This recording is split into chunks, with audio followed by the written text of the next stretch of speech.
Америкийн систем айгүй нөгөө нэг шудраг гэх юм уу. Тэгээд програмаас илүү apply хийж байгаа хүнийхээ аль нэг тавьсан байна гэдгээр алгоритм ажилладаг байхгүй юу. Step 1 гэдэг нь маань болохоор онлайн одоо ерөнхий одоо basic science гэх юм уу те шалгалт байгаа. Миний хувьд болохоор яаж бэлдсэн бэ гэхээр тэр үед нөгөө нэг Kaplan гэдэг нөгөө тийм сургалтын хөтөлбөр байдаг байсан. Одоо ч гэсэн байгаа бах. Тийм. Тэр 2 жил чинь алдж байгаа биш өөртөө оруулж байгаа хөрөнгө оруулалт байлаа явчин тий. CV-гээ маш сайн бүрдүүлэх хэрэгтэй. Meaningful тийм сайн дүрийн ажил хийгээд тэрийгээ бас CV-нд оруулах юм бол тэр маш их нөлөөлдөг. Цаг битээ алд, ерөөсөө ямар ч distraction битээ бай. Найз нөхдөө маш бүх юмаа маш хэрвэл яг ингээд зүтгэсэн бол тэгэл цаг хугацаа хамгийн чухал болохоор сайн байцгаана уу? Манай подкастыг үзэж байгаа нийт үзэгчдээ өглөө өдөр орой мэндийг хүргэе. Манай Med Plus байгууллагаас хэрэгжүүлдэг цагаан нөмөрхний тэмдэглэл подкастын маань цоо шин дугаар үзэгч та бүхэндээ хүрэхэд бэлэн боллоо. Төгөлбөд энэхүү дугаараараа хэрхэн Америкийн нэгдсэн улсад эмч мэргэжлэр ажиллах талаар бид ярилцсан болно. Ингээд өнөөдөр бид бүхэнтэй Америкийн нэгдсэн улсын Вашингтоны их сургуулиас зүрх судасны хэм алдалтын зөвлөх эмч дэд профессор Уянгаа эмчтэйгээ бидэд өнөөдөр ярилцахаар бэлэн болсон байна. За тэгэхээр танд бас энэ өдрийн мэндийг хүргэе. Бидний урилгыг хүлээж авсанд маш их баярлалаа. Баярлалаа. За намайг ингээд ураад ингээд подкаст оролцуулж байгаад бас маш их баярлалаа. За тэгэхээр та бас сая ингээд бидний танилцуулснаас илүүгээр бас өөрийгөө танилцуулаад илүү карьерийнхаа туршлагаас бид бүхэнтэйгээ бас хуваалцаач. За тийм би тэгээд 2009 онд ангаахад төгсөж исэн. Бээжингийн их сургууль хүний эмчээр төгссөн. Тэгээд тэрнийхээ дараа Монголд эмшрээс 1 жил яг докторийн резидент хийж агаад тэгээд яг төгсөөс өмнө маань нөхөр нөгөө Америк явхалаа. Тэгээд хэсэг хугацаар явхалаар дагаад уг нь бол жилийн аваад жирийн резидентэд дуусгана гэдээ анх явсан. Тэгээд Америкт эмчүүл болоод үлдвэл бас зүгээр юм байна, боломжтой юм байна гэж хараад энд резиденттэй ороод тэгээд Флоридагийн их сургуульд резиденттэй хийгээд дараа нь Филадельфиад Айнштайны нэрмж тэмдэглэгт зүрх судасны олгохоо хийгээд ингээ 3 жил гэсэн тустай. Тэгээд тэрний дараа болохоор Харвард их сургуульд яг хямралтынхаа эмчээр дахиад 2 жил улам нарийсаа тэгээд 2 жилийн өмнө төгссөн байгаа. Тэгээд одоо Вашингтоны их сургуульд яг зүрх судасныхаа хямралтын зэрэглэлээрээ одоо зөвлөх хэмжээг явж байгаа. За тэгвэл та яагаад зүрх судасны чиглэлийг сонгосон бэ? Энэ болгон дотор одоо резидентээ яагаад энэ чиглэлээр сонгож суралцсан юм бол та?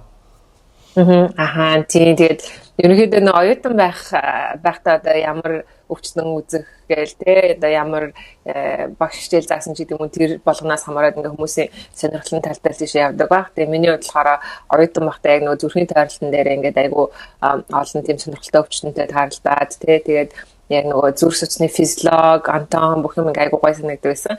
Тэгээ яг бүр яг ангаахад төгсөхдөө л яг зүрхний эмч болно гэд яг шийдсэн зөвсөж байсан. Гэтэ анхандаа болохоор би нөгөө сэтгүүрийн эмч болно гэж боддог байсан. Яа тэгэхээр одоо нөгөө нэг хөө яг нөгөө нэг зүрхний шигдээс болоод ирэхээр ингээл онгоолгоо тэгэл ямар ингээл хүмүүс ингээд өөрчлөгддөг лээ те. Тэгээ тэрийг хараад за би яг сэтгүүрийн эмч болох юм байна анханасаа бодоо. Тэгээд Монголдоо эргэж очиад Бээжингээс эргэж очиад тэгээд докторийн резиденцэд ороод тэгтээ чиндээ зүрхний нөгөө тэнхмийн анхаа багш нартай бас жоохон ойр ажиллаж байсан. Одоо зулаа багштай жишээлбэл би тэр үедээс яг ойрхон ажиллаж байсан байгаа. Тэгээд явандаа зүрхний олгох хийгээд тэгээд зүрхний эмч болно гэд бодоод яг гараагаах тэгж эхэлчихсэн. За та тэгэхээр одоо яг нөө Пекин University-д яг хүний хэмж бакалавра болоод төгссөн шүү дээ тий. Тэгээ Монголд ирээд дахиад 1 жилийн резиденттэй хийсэн. Тэгээд дахиад гадагшаа яваад Америкт нэг резиденттэй хийсэн. Тэгэхээр Монголын резидент танд бас яг хэр байсан бэ? Яг гадныхтаа одоо яг гадаад ус дахиад очиод резидент хийгээд үзэнгүүт яг ямар ялгаа танд яг мэдрэгдсэн бэ? За тэгээд би болохоор баг 10 жилийн өмнөх юм ярьж байгаа. Тэгэхээр одоо маш их зүйл өөрчлөгдсөн ба. Гэхдээ тэр үедээ харьцуулахад одоо миний үед чинь жил хагас байсан. Яг докторийн резидент тэр чигээрээ тэгээд тойролтуудаа хийгээд мен санджаар болохоор яг 3 сараар ингээд докторийнхоо тойролтуудыг хийгээд эмнэлэг дамжаа авдаг байсан тий. Энд болохоор докторийн резидент болохоор арай удаан 3 жил байдаг. Гэхдээ одоо бас тийг Америкт чиндээ яригдж байгаа 3 жил тэтгэх хувьтай байна. Одоо цаашаа ингээд нарийнх хүмүүс 2 жил болгол дээр юм шүү гээд. Гэхдээ яг анхны төрсөн сэтгэл Америкт ирээд бол Америкийн эрдэнэт аяг урт юм байна. Тэр нь бас учир утгатайгаар урт юм байна гэж бодож байсан. Ягаад гэвэл яг нөгөө жил сураад төгснөхийн дараа бас би бүрэн сайн бэлтгэгдсэн үгүй юу гэдэг мэдээж хагас жилийнхээ сурсан бол илүү байх байсан байх л да. Гэтэ яг сурхам айгүй их үлдсэн юм шиг санагдчихсэн. Тэгээд бас нэг өөр зүйл нь болохоор одоо бас өөр хэлсэн байж магадгүй. Гэтэ миний санаж байгаа бол бид нэр тийм их ачаалттай бол ажилладаг байгаагүй. Америкт бол маш их ажилтай одоо намайг эрдэнэт орохоос нэг хэдхэн жилийн өмнөхөн бүр нөгөө цагийн хязгаар гаргаж ирсэн. Яагаад гэвэл урд нь резидент гэдэг чинь угаасаа байнгын оршин суугч гэсэн үг шүү дээ тий. Тэгэхээр яг тэр утгаараа Америкт бол бараг л нэмлэг дээрээ байнгын оршин суугч маягаар тий. Тэгээ бүр 80 цагийн хууль гаргаж ирсэн. Тэгсэн мөртлөө миний одоо ингээд санахаар бол маш их ажилладаг Америкт одоо хагасаа бүтэн сайнгүй өдөр шөнөөлж гээл те тэрүүгээрээ бол ялгаагтайсан баг. Бас нэг өөр юм нь болохоор аяггүй их нөө сургалт ингээд зохион байгуулсан байдаг. Эрдэнэт гэрээлцэн ажиллаад яваад байхгүй те. Тэгэл одоо яг миний байсан програм жишээлбэл өглөө болгон morning report гэж өглөө болгон ингээд програм директорын самрын өр зөксөөл ингээд бид нар шөнө одоо ингээд имплект төвсөн хүмүүс ингээд яриад энэ хүн ямар өвчтэй байж болох уу гэдэг юм уу. Дандаа тийм нөө сургалт явагддаг. Тэгэл өдрийн цагаарч байдаг юм уу 7 хоногт 1-2 удаа заавал ингээд лекц ордог. Одоо том эмчнэр ирээд бид нарт одоо мэрэгжлээрээ лекц ордог ч гэдэг юм уу те. Тэр талаараа сургалтын тэм систем нь илүү түлхүү байсан санагдаж байна. Одоо ингээд эргээ харахад Монголд болохоор тийм их нөгөө сургалтын тийм лекц ордог ч юм уу тиймэрхүү юм байсныг бол санахгүй байгаа. Гэтэ одоо мэдээж өөр болсон байж магадгүй. Тэр чинь бүр 10 гаруй жилийн өмнө те. Та Good Night Tank бүтээгдэхүүний талаар мэдэх үү? Нойрны чанараа сайжруулахыг хүсвэл Good Night Tank хэмээх энэхүү бүтээгдэхүүнийг хэрэглээд үзээрэй. Яагаад вэ гэвэл Melissa, Bambayn ханд, Зүрх-цэцгийн ханд болон L-триптопан гэх байгалийн гаралтай урамлын хандуудаас бүрдсэнээрээ онцлогтой.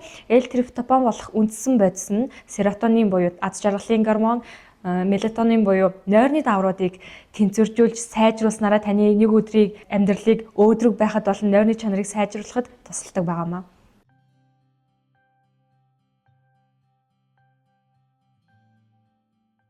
За тэгэхээр та нодоос дахиад дотроо хангах ухаанаар резидент ээжэд арднаас нь дахиад зүрх судсаар нарийн мэрэгчлээ хийсэн ш. Тэр процессын талаас та яриач 3 жил байсан баг тийм. Тийм тэгээд докторийн эрсдэл болохоор 2-3 жил тэгээд зүрхнийх болохоор бас дахиад 3 жил. Энд болохоор нүуник зүрхний ямар ч чиглэлээр одоо докторийн эрсдэнтээс дуусаа тэгээд дараагийн нарийн мэрэгчлээ орё гэдэг юм бол 2 дахь жилийнхаа яг сүүлд apply хийдэг байхгүй юу. Тэгэхээр яг 3 жил зүгээр ингээд болтныхоо дараа шидэд apply хийх юм бол ерөнхийдөө айгүй хэцүү бараг л тийм байхгүй. Яг ерөнхий процесс нь болохоор тэгж явдаг. Тэгээд тэгэхээр бараг л одоо эхнийхээ жилээс ч юм уу юу хийхээ хэрэг мэдчихвэл тэрнийхээ төлөө яг зүтгэх хэрэгтэй байдаг.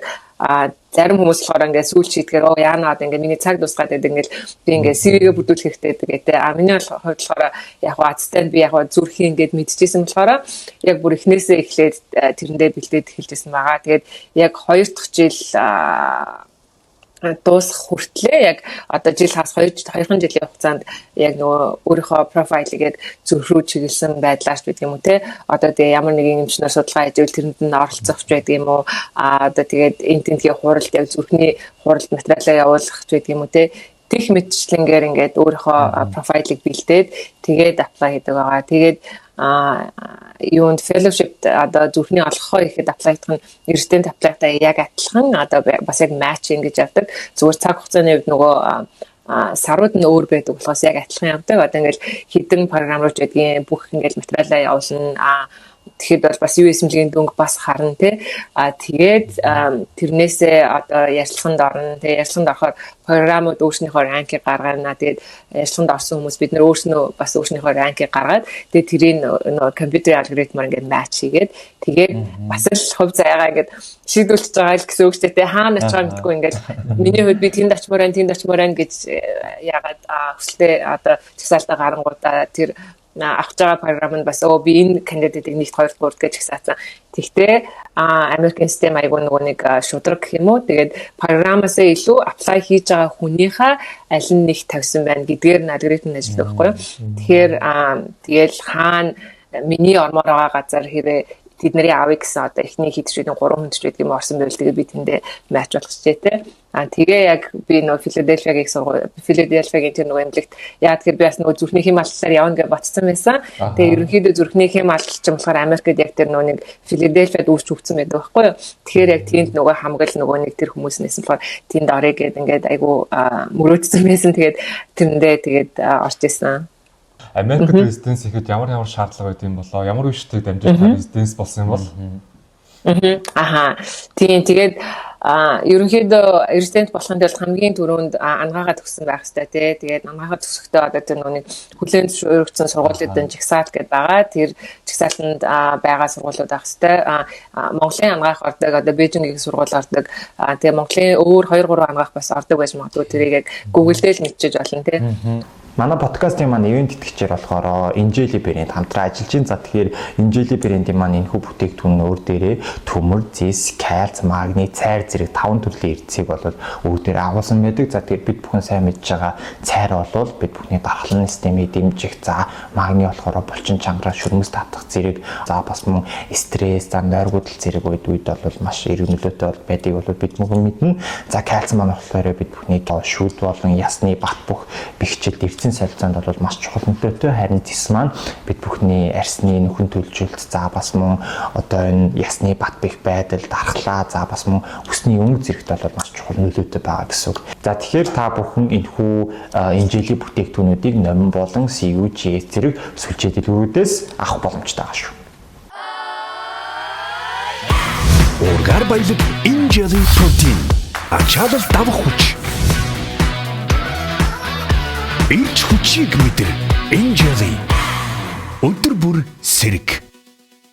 Тэгээд тэрнийхээ дараа болохоор хідэн нөгөө үе шатлалтай шалгалтууд өгөх хэрэгтэй. Тэгээ USMLE гэдэг одоо баг анаахын оюутнууд бүгдээрээ мэдж байгаа хэрэгтэй тий. Тэгээ миний үед болохоор 3 шатлалтай 4 шалгалт гэдэг байсан. Тэгээд USMLE 1 2 өгөөд тэгээд CS гэдэг нөгөө clinical skill гэдэг миний үед байсан шалгалт нь болохоор нэг OSCE маягийн шалгалт. Тэгээ энэ 3 өгснөөхөө дараа бол ECFMG certificate гэдэг яг тэр нөгөө сертификат авдаг. Тэр нь болохоор Educational Commission for Foreign Graduates гэдэг ерөөсөө гадаад төгссөн Америк биш бол бүх гадаад төгссөн хүмүүст одоо ингээд credential-ийн одоо Америкт тэнцэж гин үгүй юу гэдгийг одоо ингээд тэнцүүлдэг дүүцүүлдэг тийм commission байгаа. Тэгээ тийшээ материалаа явуулаад айгу нарийн материал явуулд юм байлаа. Одоо ямар тойролт хийж исэн ч байдаг юм уу те. Тэгээ яг сургуулийнхаа бүх юмыг тэгээ сургуулиасаа ингээд янз янзын бичиг авдаг гэдэг. Тэр нь надаас тэр үед айгу хүндрэлтэй байсан. Яагаад гэхээр би нөх хятад төгсөн тэгээд тэнд хүн байхгүй те. Тэгээ би өөр Америкт байгаад байдаг. Тэгэнгүүт маа сургуулийн хүмүүсээс айгу хүн сурталтай бичгээ хийж өгөхгүй ч гэдэг юм уу. Тиймэрхүү айгу хэцүү юмнаар гарч ирсэн. Гэхдээ яг хоо тэнд сурж исэн одоо Монгол оюутнуудаараа бас туслуулаад холбоо ярьж байгаа. Тэгээд бичмчгээ аваад тэгээд юм явуулсан байгаа. Тэгээд эхний ээлжинд ямар ч ECFMG сертификат аавна. Тэрийг авцсны дараа бол резиденттэй апплайдах хэрэгтэй болж байгаа. Тэгээ бас нэг юм анхаарах хэрэгтэй нь юу вэ гэхээр цаг хугацааны хувьд ерөнхийдөө бүх юм айгүй шахуу байдаг. Би ч одоо 2009 онд төгсчөнгүүд тэр үед одоо хിവэрэл авахтаа гэхдээ тэр үед болохоор нэг төгсөө 5 жилээс удсан болвол резидент авах магадлал нь ерөнхийдөө буурдаг гэдэг. Тэнгүүд чинь би ингээд айгүй яарах хэрэгтэй болсон. Бараг жилийн дотор ингээд бүх шалтгаалтаа өгөөд тэгээд Америкт бүх юм ерөнхийдөө 1 жилээр урагшилж явдаг. Одоо би жишээлбэл 14 оноос өмнө юмаа явуулж иж 15 онд резидентд орно гэд тэ. Тэгээд тэнгүүт чинь миний нөгөө 5 жил болчих гээд тэгээд айгүй яарч юм аяа хөлсөн байгаа. Тэгээд юмаа явуулангууд одоо нөгөө програмд өөрсдөж ингээ урилга явуулаад тэгээд нөгөө интервью процесс нь нэлээд хэдэн сар ингээд сунжирч үргэлжлээд тэрнийхээ дараа програмууд болон одоо apply хийсэн хүн өөрснөө rank list-ээ явуулгаар тэгээд яг нөгөө түрүүний ярьсанчлан ингээд matching болоод тэгээ 3 сард мэдэгддэг. Одоо 3 сар чи fellowship нөха. Тийм 3 сартай тэг мэдэгддэг яг хариу гардаг. Тэгээд 7 сараас яг эрдэнэст орж эхэлдэг. За тэгэхээр одоос нөгөө мэдэхгүй байгаа оюутнууд маань ямар хуудаа үе шаттай ямар яг шалгалт байд юм болоо гэж бас аягүй сонирхож байна. Би бас яг таны одоо нөгөө хүн болгоноос нөгөө бэлдсэн хугацаа яаж бэлдсэн арга барилаас аягүй өөр байгаад идэв штэ тий. Тэгэхээр аягүй ярилцъя гэж бодож байна. За тэгэхээр Хамгийн ихэд болоод 9 step 1 байгаа штэ тий. Тэгэхээр энэ бол яг онлайн яг дан тестийн үе шатаагаа тэгэхээр энэ тал дээр та яг яаж бэлтжижсэн, яг одоо тэр шалгалтныг яаж явуулжсэн бэ? За тэгэхээр яг чиний хэлсэнчлэн одоо step 1 гэдэг нь маань болохоор онлайн одоо ерөнхий одоо basic science гэх юм уу те шалгалт байгаа. Тэгээд ерөнхийдөө бүр ингээд Америкуудаа хүртэл те ганцхан биднэрс ч бас хамгийн их зүйл шалгалт нь гэж тооцогддог. Яагаад гэвэл маш тийм нарийн детальчилсан бүр ингээд онлайн шалгалт авдаг. Тэгээд одоо бид нар одоо ингээд ажлын гэсний дараа ингээд joke хийгээд ярьдаг байхгүй юу? Юу юм бэ? Нэг хизээ хэрэг болох юм бэ? Хизээ хэрэг болж исэн бэ гэдэг те. Тэгээс өдөр шөнөгөө суугаад бэлдээл гэсэн мөртлөө гээл те. Тэгээд миний хувьд болохоор яаж бэлдсэн бэ гэхээр тэр үед нөгөө нэг Kaplan гэдэг нөгөө тийм сургалтын хөтөлбөр байдаг байсан. Одоо ч гэсэн байгаа бах. Тэр тэгээд хэдэн нөгөө нэг юм бат ном гаргадаг байсан байхгүй. Тэгээ бас лекцтэй. Тэгээд тэрийн зүгээр одоо нөгөө нэг eBay-с худалдаж аваад тэгээд тэрээр бэлтжсэн байгаа. Яг энд нь тэрийг аваад ингээд сураад бэлтээ гэвэл айгүй үнэтэй те. Бараг тэр үед 1000 гарна $2000 ч үлээ гэдэг байсан. Тэгтээ бид нар нөгөө eBay гэдэг нэртэй болохоор тэндээс ингээд авчиж болж исэн. Тэгээд тэр бат номнууд нь болохоор яг анатом, физиолог, тэгэл эм зүй, микробиолог гэх те. Тийм биохим хамгийн хэцүү. Тэгээ бүгд тэр нөгөө basic science нөгөө нэг мэдлэгийг шалгасан шалгалт байдаг. Тэгээд 9-10 цагийн шалгалт байдаг. Тэгээд 300 гаруй асуулттай жилөө тийм шалгалт байдаг. Тэгээд тэр нь бэлтгэхийн хувьд бол миний хувьд болохоор би яг тэр үед хиндэ би хүүхдтэйсэн байхгүй охиноогоо яг төрүүлчээ. Тэгээд удааг байсан. Тэгээд манай ээж аав хоёр манай охиныг ойд өнгөрсөн багт нь аваад Монгол руу нэг 3 сар авч яваад тэгээд яг тэр үед нь би нөө судалгааны ажил эднэр жоох ингээд эхлүүлгээд орж исэн бүх юм хаяад 3 сар яг ингээд өдөр шөнөгөө суугаад тэгээ 3 сарын дотор step 1-өө өгчээсэн. Тэгээд Kaplan-ы номноос гадна нөгөө айгүй question bank-нууд байдаг. Kaplan-ы question bank гэдэг. Тэгээд USMLE World гэдэг бас question bank байгаа. Тэрийг аваад яг зарим хүмүүс 2 удаа эднэр хийдэг. Тэгээд тэрийг яг ингээд бүрстэн нэрээ өдөр шөнөгөө бэлдээл хамгийн гол нь мэдлэгээсээ гадна бас тест өгөх нөгөө стратеги гэж байгаа штэ тий. Тэгээд тестийг бүлөөд ахаар бас тэрийгээ сурчдаг. Тэгээд өөрийгөө бэлэн байна гэд үзнийхаа дараа миний тэр үед болохоор оноо айгуу чухал байсан. Яагаад гэвэл би чинь гадаадаас ирсэн. Хаанаас ирсэн мэдэхгүй нэг хүн байгаад байгаа штэ Америкт байгаа штэ. Тэгэхээр Америкудаас хамаагүй нөгөө илүү бэжэж ирсэнээс орно тий. Тэгэхгүй яг Америкуудтайгаа адилхан байвал орчдгоо. Тийм болохоор оноо айгуу чухал байсан. Одоо болохоор fail нөгөө тэнцээгүй юу гэдэг болсон юм шиг байна. Тий. Step 2 та нарын хувьд чухал байж магадгүй. Тэгэхээр оноогоо мэдхийн тулд нөгөө NBME тест гэдээ бас байдаг. Тэрийг би 1-2 удаа авч үзчихсэн. Тэгээд step 1-д бол нэгээс олон удаа өгж болтгоо. Тэнцсэн л бол оноогоо ахиулахгаа дахиж өгж болтгоо учраас бараг л ингээл ганцхан шанс гэсэн үг шүү дээ тий. Тэгэхээр ингээд оноогоо би хэр явж гин гэдгийг үзэхийн тулд NBME гэдэг тест үүдэг. Тэрийг зүгээр онлайнаар үгээ тэр нь болохоор яг нь predict гэдэг зүгээр таамаглал өгдөг одоо яг 200 хэд авах юм байна ч гэдэг юм уу тий. Тэгээд тэрийг яг өгж үзээ. Тэгээд яг за одоо яг бэлэм шиг байна гэж ерөнхийдөө хизээш бэлэн байна гэж байхгүй. Гэтэ ямар ч сан унчгааргүй оноотой байл тэгэл шалгалтаа өгөх хэрэгтэй юм шиг. Одоо бол харцангуй pass or fail болохоор арай өөр юм байна. За тэгэхээр 2 дугаар шатны CKCS юм байна. Voyage brand маань шүтлэг усаар төрлөө нэмсэн байна. Шүтлэг усыг бий болгохын тулд 120 метрийн гүний уснаас 6 давхар дамжлагтайгаар шүүн гаргаж, байгалийн хужраар эрдэсчүүлэн шүтлэг болгон та бүхэнд хүргэж байгаа юм байна. Шүтлэг усыг ууснаар хүний бие организмын хүчил шүлтийн хэмжээ тогтворжиж, бодисын солилцоо эрчимжих давуу талтай байгаамаа.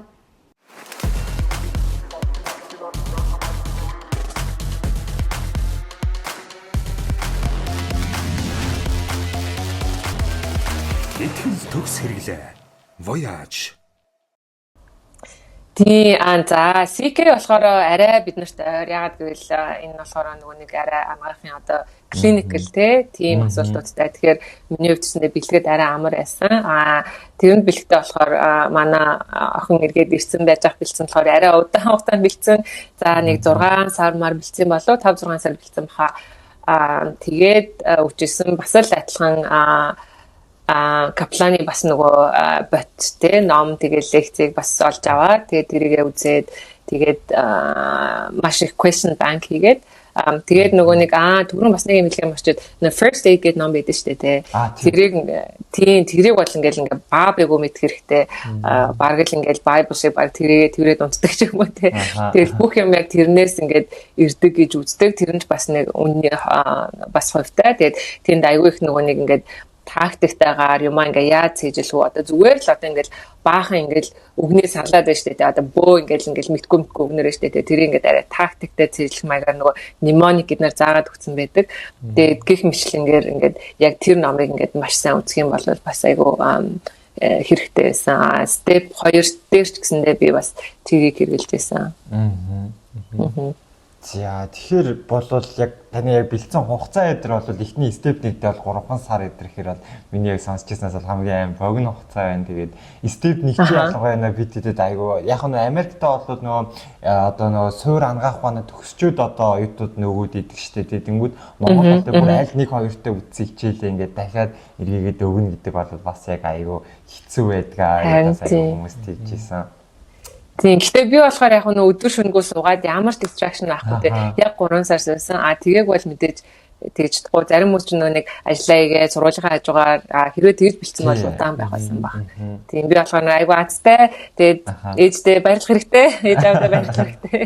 Тэгэхээр яг step 1-ээс яг step 2-ын яг энэ үе шатанда ер нь нийлээд хэдийн хугацааг та зарцуулсан гэсэн үг үү? За жил жоохон гараа явсан шүү. Тэгээд би яг step 1 өгчөөд Монголд очиод охиноо аваа тэгээд эргэж ирээ. Тэгээд step 2-т бэлдэжсэн байхгүй. Тэгэхээр яг нэг жил гаруй хугацаанд яг холингийн өгсөн. Тэгэнгүүтээ бас нөгөө CS өгөх хэрэгтэй болчих байхгүй юу. Тэрэнд бол нэг удаан бэлдээвэ. Нэг 2-3 сар өсрөөл бэлдсэн баг. Тэр нь болохоор нөгөө step 2-оо өгсөний дараа л арай гайгүй. Тийм яг л нэг Оски маягийн нэг хідэн юм нөгөө нэг 10 ч үлээ тийм нөгөө стаптай тэгээд нөгөө өвчнөттэй өртөөгөр ороод тийм. Тэгвэл та яг одоо 9лээ бэлдэж байгаа оюутан залуус дүүнэртээ та одоо юу гэж зөвлөх вэ? Оюутан байхдаа юу хийжсэн бол одоо илүү амар хэлбэр байх байсан бэ гэж та бодож байгаа вэ? Цаг битээ алд ерөөсөө ямар ч distraction битээ бай. Найз нөхдөө март бүх юмаа март хэрвээ л яг ингээд зүтгэсэн бол тэгэл цаг хугацаа хамгийн чухал болохоор яг ингээ одоо жишээлбэл өнөөдөр юм хийж агаад маргааш нөгөөдөр нэг өөр юм хийж агаад буцаад нөгөө хичээлээ хийх гээ тэгээд буцаа орох юм бол тэр чинь ингээл distraction болсон ингээл яг нэг юм нэг гоё шулуун шугамар явахгүй шүү дээ. Тэгэхээр тэгэл хэрвээ л хийн гээл зорсон бол тэгэл цаг хугацаа хамгийн чухал. Одоо ингээ над руу зөндөө олон ингээ Монголоос хүмүүс холбогдож байгаа байхгүй. Тэгээд би ингээл өгмөөрэй. Надад би ингээл бэлтэж гин гээл ингэрээ тэгэрээ гээл тэгсэн мөртлөнгөөсөө ингээл өгөхгүй яваалаад ингээл сэтгэлийнх нь гол ингээл өчмөр ингээл бэлтмээр явааддаг тий.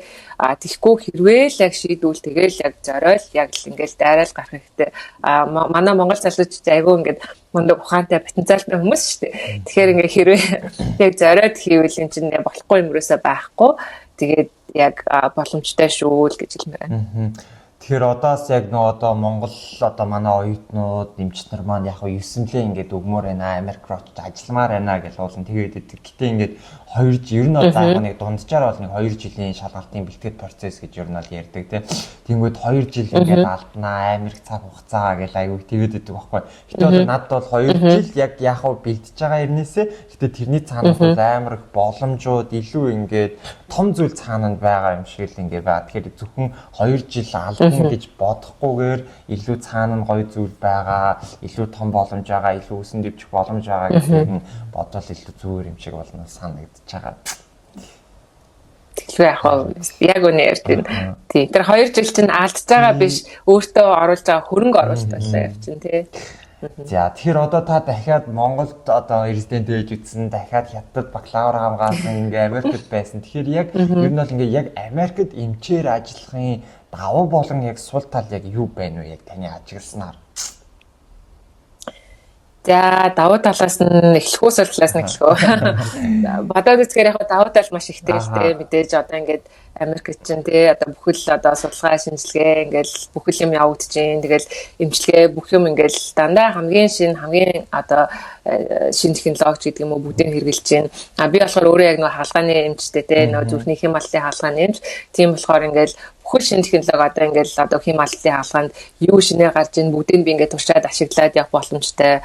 Тэгээ нөө support staff гэж байдаг шүү дээ. Одоо ингээд хаалгаа ихэд тэрийг одоо намайг supporтлдаг хүмүүс, тэр хүмүүс одоо ингээд бүхэл хүмүүс байна. Бүхэл одоо компаниудын одоо технологи хэрэгжилж болж байна. Тэр нь бол маш давуу талтай гэж бодож байна. Сул тал нь гэдэг юм бол бид нэр маш их ажилдаг. Америкт угаасаа бүхэл хүн инженер ерөнхийдөө маш их ажилдаг, маш их завгүй байдаг. Гэтэ эргээд тэр нь тэгээд мэдээж юм хийж бүтээг явах чинь сэтгэлээ гоё хангалуун байж тээ. Тэгэхээр тийм л юм боллоо да. Би бас нөгөө түрүү нөгөө матч дээр болдоо гэдэргээ тэрнээс бас асуу гэж бодож ирсэн. Ер нь одоо яг резидентийн одоо яг шалгалт эдрээ өгсөний дараа ч гэсэндээ өрсөлдөөн ер нь бол хэр байдаг бэ? Резидентийн хувьд, фэлловийн хувьд. Тэгээ резидентийн хувьд бол яг мэрэгжлээсээ хамаарна. Зарим резидентийн одоо өрсөлдөөн илүү их байх жишээтэй тий.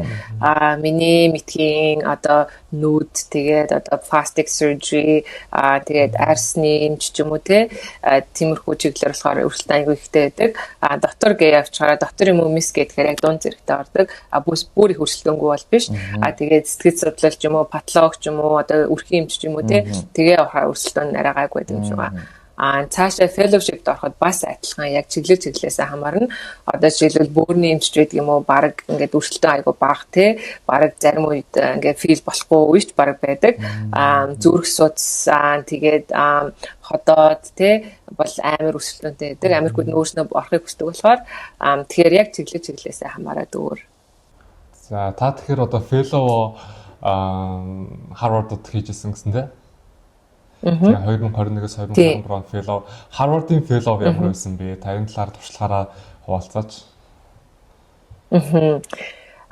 Яг гоо тэгээд Harvard гэхээр бүх юм ингээл бас л тий Америкт Harvard гэхээр бүх юм нас л ингээл айгу маш их судалгаан дээр үндэслэгдсэн. Тэгэл одоо ингээд харьцаж байгаа хүмүүс нь ч гэсэн ингээд жоохон сүрдмээр тий одоо ингээд хурал цуглаан дээр нь одоо ингээд лекц мэгц тавих болно шүү дээ фэлэм чинь тий. Тэгэхээр тэр мөр нь ингээд айгу сүрдмээр тий айгу хэцүү байдаг байсан. Эхэндээ бол маш хэцүү байсан. Эхний хагас жил бол бараг л ингээд би бүр би одоо юу хийчихвэ гэж бодож байсан. Тэгээд явандаа бол яг тэр нь өөрийгөө ингээ улам хөгжүүлэх тийм боломж болж хувраад тэгээд яг 2 жил тийм хамгийн гол нь нөгөө нэг өөрийнхөө сонирхол нь юу байна гэдгээс хамаарат fellowship чинь гэсэн ингээ бас халаа явчихдаг байхгүй юу. Одоо жишээл хималталтын хэмжээлээ гэхэд зүгээр одоо нөгөө нэг AFib гэдэг нь шүү дээ эсвэл одоо батарей одоо нөгөө нэг device гэдэг юм уу эсвэл нөгөө ховдлын жижигэрээ гэдэг юм уу те нөгөө ventricular tachycardia гэдэг аль чиглэлээрээ одоо илүү нарийсмаар байна гэдэг бас цалаа явчихдаг байхгүй юу. Тэгээ миний хувьд болохоор нөгөө хавлын жижигэрээ яг нөгөө ventricular tachycardia гэдэг талаараа илүү би ингээд дотроо бүр нарийсмаар байсан болохоор нөгөө хитгэн програм байдаг юм лээ Америкч гэсэндээ хитгэн нөгөө том их сургуулийн програм байдаг. Тэгээ тийм болохоор яг Harvard-д тэрийг нөгөө айгүй их хийдэг болохоор тийшээ яг орё гэж одоо тэгээд орж исэн. Тэгээ одоо ч гэсэн яг нөгөө нэг хийдэг гол юм нь болохоор тэр нөгөө хавлын жижигэрээ ventricular tachycardia ablation гэвчтэй. Одоо тэгэхээр нөгөө сайн хэлсэн шүү дээ. Дахиад нөгөө дотоо одоо резидентийн өрсөлдөөн, фэлловийн өрсөлдөөн яг тэр одоо яг өрсөлдөөндөө салбар руу нь илүү ороод одоо тэр цөөхөн байгаа хуваарийг ч юм уу авъя гэж бодж ивэл яг тэр одоо юуг нь илүү голчилж хардаг вэ? За нэгдүгээр шалгалтын оноог нь харж бодож байна. Хоёрдугаар тэр хүний бас илүү бэкграунд одоо нөгөө ажлын туршлагыг бас харах бах тий. Илүү юуг нь ер нь бол хардаг вэ? Тэгэхээр ерөөсөө л CV-гээ маш сайн бүрдүүлэх хэрэгтэй. Тэгээд USMLE гэдэг бол зүгээр л бүр ингээл зүгээр хамгийн анхны одоо хоригдл байх систем гэж байгаа байхгүй юу. Зүгээр тийм шаардлага нь болчих байхгүй. Тэгэхээр одоо босох ганц юм гэсэн үг. Тэгэхээр чи одоо жишээлбэл хэдэн хүн ярилцлаганд өрхөөч гэдэг бодг юм уу те. Тэгэхээр үнэн юм худлаа юм мэдгүй баг ингээл оноогоо нцлаа энэс дээш үнэг өрхгүй энэс доош үнэг өрхгүй гэдэг юм. Хэрвээ муу он автод баг одоо аппликейшн нүцгүүч байх жишээний тий. Тэгж сонсч байсан хэр үний юм худлаа юм мэдгүй. Тэгэхээр ямар ч шалгалтаа маш сайн өгөх хэрэгтэй. Хоёрдугаар болохоор өөрийнхөө CV-г маш сайн хөгжүүлэх хэрэгтэй. Энийг би бас Монгол залуучуудад хэлье гэж бодож байсан. Тэгээд бүр оюутан байхасаа эхлээд ингээ боломжтой болт юм бол одоо ямар судалгааны ажил байна, юу байна. Одоо Монголд хэр их олдцтой байхыг мэдгүй. Гэхдээ аль нэг юм судалгааны ажил хийж ивэл одоо өөрөө сонирхож ивэл ядаж одоо стори хөтлөөд те стори шүүлт хийдэг ч юм уу ямарваа нэгэн байдлаар тийм туршлага хуримтлуулаад тэрийгээ CV-ндээ оруулж явах хэрэгтэй. Хэрвээ ингээд ямар нэгэн одоо сонирхолтой кейс харъя гэж одоо ингээд явж ах одоо ингээд оюутан багтаа ч юм уу эсвэл резидент хийж ахтаа ч юм уу тэгэх юм бол тэрийгээ ингээд бичээд олон улсын хурлаа явуулдаг ч юм уу те тэгээд Монголоос одоо ингээд явуулахаар айгу үнгүй явуулдаг ч байж магадгүй резидент юм уу эсвэл одоо юу гэхээр хөгжиж буй орон гэхээр айгу их хөнгөлтэй юм лээ шүү дээ. Тэгэхээр тэгэх маягаар одоо ингээд материалаа явуулж болно. Хэрвээ тгий гэвэл би бас туслахад одоо бэлэн байна. Хэрвээ надтай холбогдоод одоо ямар нэгэн юм явуулах га тэрийг хинаад өгөөч гэдэг юм уу англиар тий. Тэгэх юм бол бас тэгэж тусалж өгч болно.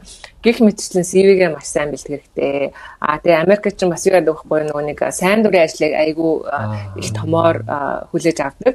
Тэгэхээр яг meaningful тийм сайн дурын ажил хийгээд тэрийгээ бас CV-ндээ оруулах юм бол тэр маш их нөлөөлдөг.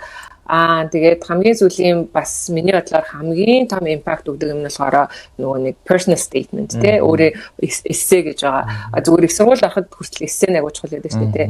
Тэр эссэндээ өөрийгөө маш сайн тусгаж өгөх хэрэгтэй. Худлаа яриадах нь хайшаа. Гэхдээ ямар ч гэсэн Америкт юунд дуртай байдаг вэ гэхээр маш их унаж босоод одоо ямар нэгэн obstacle гэдэг юм уу те ямар нэгэн хэцүү зүйл ингээд даваад зорилгынхоо төлөө ингээд айгүйх яваад байсан шүү гэдэг юм уу те надаа ийм бэрхшээл болгоод би ингэж явж исэн шүү гэдэг юм уу тэрийгээ ингээд их эвтэйхнэр одоо тэр нөгөө эссэндээ харуулдаг ч юм уу те тхиим бол тэр айгу нөлөөтэй байдаг. Тэгээ би нөгөө бас нөгөө chief resident байсан байхгүй юу.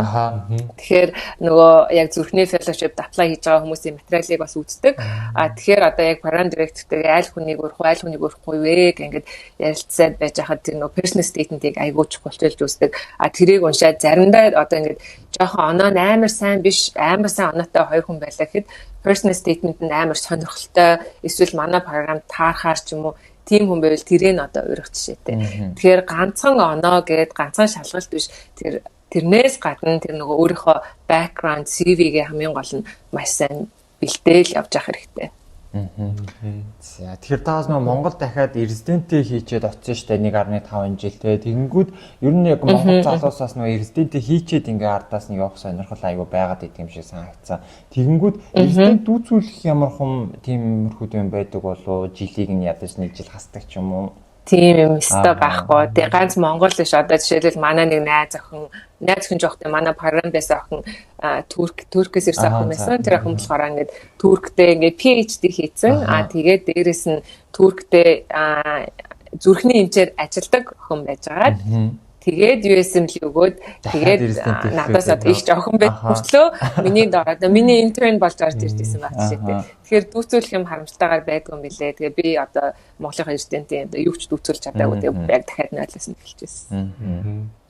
За та одоо тэгэхээр одоо Америк улсад маш олон жил амьдарсан байна. Тэгэхээр Америк улс болон Монгол улсын эрүүл мэндийн системийн ялгаа дээрээс нь одоо сургалтын системийн ялгаа та дэд профессор гэдэг учраас одоо их сургуулийн дэд профессор гэдэг хүн бол оюутнуудтай бол маш тулж харьцаж байгаа байх. Тэгэхээр Монгол оюутнууд, Америкийн оюутнууд эдгээрийн одоо хөгжил одоо дэлхийн хэмжээнд хаана явж байна вэ гэдэг талаар та одоо ярьж өгөөч. За тэгэхээр Монголоо бас би 100% сайн мэдгүй байгаа. Гэхдээ яг нэг юм харахад те энд болохоор ерөөсөө бүх юм л яг нөгөө нэг evidence based гэж явцдаг. Тэгэхээр Монгол оюутнуудаа одоо юу одоо анхааруул одоо дэлхийн хэмжээний эмч болж чадахгүй ч гэдэг юм уу те одоо сургалтын систем ямар байхаасаа хамаарахгүй одоо нөө хувь хүнийхээ үднээс яавал дэлхийн эмч байх уу гэхээр ямар ч тийм янз янзын судалгаануудыг уншиж үзэх хэрэгтэй. Уншиж чаддаг байх хэрэгтэй. Одоо жишээлбэл зүгээр л одоо ингээд даралтай хүнд бид нар одоо ямар нэг юм үг амлодипин ч юм уу те зүгээр нэг юм үг гэж бодъё. Тэгэхээр яагаад тэрийг өгж байгаа юм гэхээр тэрний ард нэг том судалгаа л байж байгаа байхгүй юу? Одоо хэдэн 100 хүн ч гэдэг юм харьцуулаад ингэж өгөхөр ингэж ямар байсан гэх те гэх мэтчлэн тиймэрхүү юмн дээр илүү ингээд өөрийгөө дайчлаад хийгээд суруул зүгээр байх. Яагаад тэгэхээр миний харж байгаагаар болохоор намайг одоо эрдэнэт байхад Монголын системд болохоор тиймэрхүү биш ингээд ерөнхийдөө текстбук маягаар бүх юм явагддаг шүү дээ тий. Одоо ном уншаад одоо онлоо сураад тий тэгж явдаг.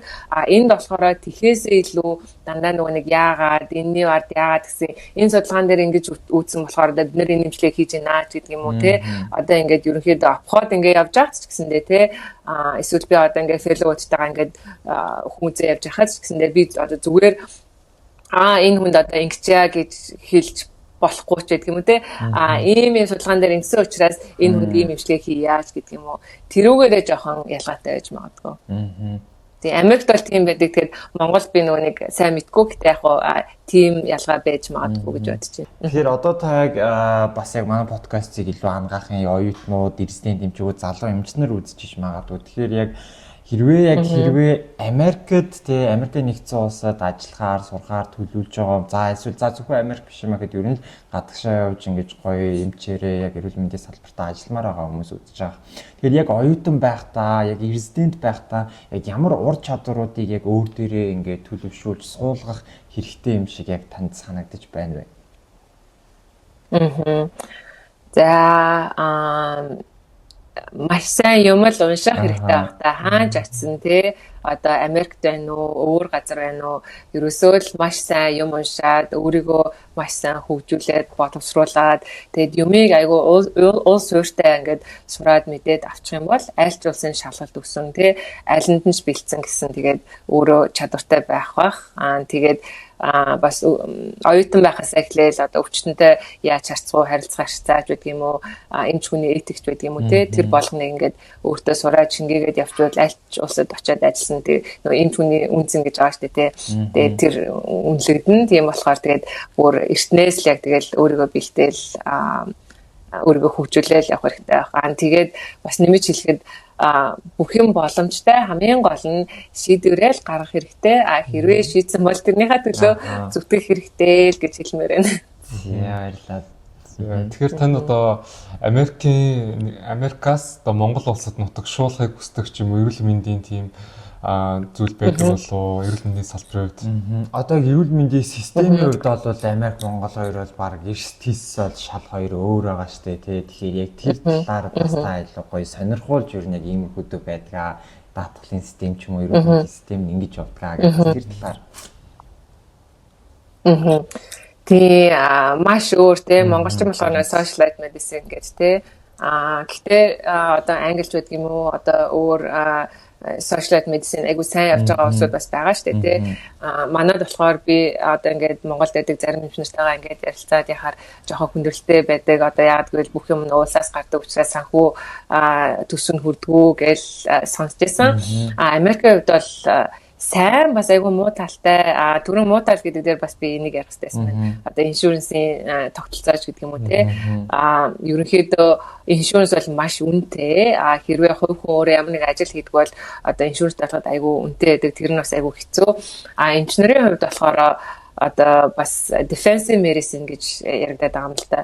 Insurance компаниуд байдаг. Хүмүүс нь ерөнхийдөө ингээл айгүй ингээл энэ яа намайг ингэж явж гэдэг юм уу те. Тэгэл одоо ингээд хуульч мөлчд хандах ч юм уу тиймэрхүү юм гарах боломжтой байдаг болохоор ингээд яг заавал заалтынхаа дагуу одоо хэрэггүй шинжилгээ гэсэндээ хийдэг байх хэрэгтэй. Тэрийг одоо defensive medicine гэж нэрлэдэг байгаа юм л та. Манайд бол тийм юм нэг байхгүй бах те.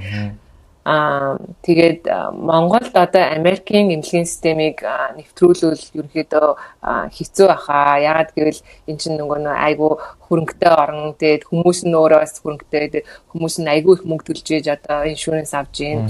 Иншүрэнстэй мөртлөнгөөсөө одоо нөгөө нэг deductible гэдэг өөрөө хувь хүнээсээ гаргах ёстой одоо жилийн тийм одоо төлбөр гээд байдаг байхгүй юу. Тэр нь зарим иншүрэнс яг өндөр байх хэрэгтэй байх жишээ те. Тэгээд Монгол тэрөө тийм болчвол одоо хүмүүс маань үзүүлж харуулхад аюу хэцүү болохоор тохиромжгүй систем байх л та.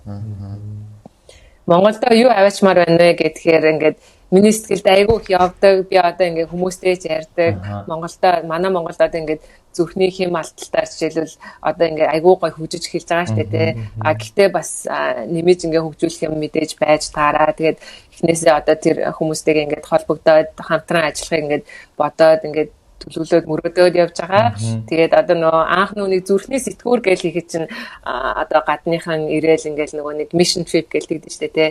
Тэгэж ирээл одоо хэдэн хүнийг жилд одоо зүрхний сэтгүүр хийчээ явдаг ч юм уу. Тиймэрхүү эхэлжсэн санагдаад байгаа. Бүр резидент байгаа. Тэгээд одоо бол монголчууд тэрэн дээр бол айгүй мундаг болсон. Өөрснөө бүх төрлийн сэтгүүрээ хийгээд ингээд зүрхний шигдээс эмчлээд явдаг болцсонтой адилхан зүрхний хэм алдал дээр бас Монголдо ингээд очиод хөгжүүлвэл одоо хуучин юунд дахта хараад дахта ингээд хүмүүсээс би ингээд mission trip хийвэл явах юм байна уу гэж асуухаар өө би аавн гэж өмнө худлаа мэдгүй гэхдээ хүмүүс тэгдэг байсан. Тэгэхээр яг хиттэй бол би тиймэрхүү маягаар эхлэе. Тэгээ Монголдоос ингээд хувь нэмэр оруулах юмсан гэж бодож байгаа. Тэгээд ийшээ ирэхийг хүсэж байгаа. Одоо үнэхээр ингээд зоригшуулуудаад өөрийгөө дайчлаад тэгээд тэмцэж байгаа хүмүүсээ үл наттай холбогдоход ингээ болно. Миний бас имэйлийг асуусан хүнд нь өгж болно. Гэхдээ тэгээд үнэхээр болгоё бүтээ гэх юм бол өөрснөө яг хариуцлагатай тэрнийхээ төлөө ингээ тууштай явуул ингээ энд Монгол хүн байгаа юм чинь бас ингээд тусалж дэмжих бас боломжтой. Харин тийм тэр бол маш том хэрвээ яг заа зөвлөх хүн байгаа тэгвэл бол маш том даваа таа шүү дээ.